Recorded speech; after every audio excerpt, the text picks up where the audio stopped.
Sa gitna ng hagupit ng bagyo, hindi nag-atubili ang kapulisan ng National Capital Region Police Office na tumugon sa panawagan ng serbisyo. Bit-bit ang malasakit, agad silang rumisponde upang tumulong sa mga nasalanta sa iba't ibang bahagi ng Metro Manila. Mula sa 5 distrito ng Northern Police District, Eastern Police District, Manila Police District, Southern Police District at Quezon Police District, nagsagawa ang mga pulis ng rescue operation, first evacuation at pamamahagi ng pagkain, tubig at gamot sa mga apektadong residente.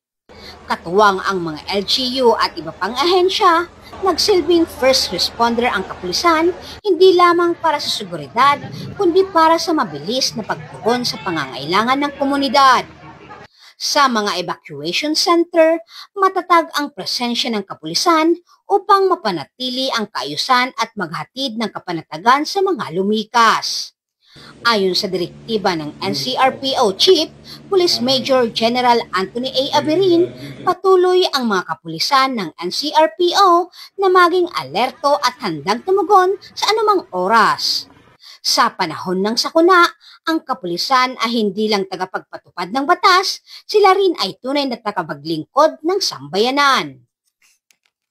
Mula dito sa Metro Manila, ako po ang inyong PNN correspondent, Patrolwoman Ivy Corporal, alagad ng batas, tagataguyod ng Balitang Pulis.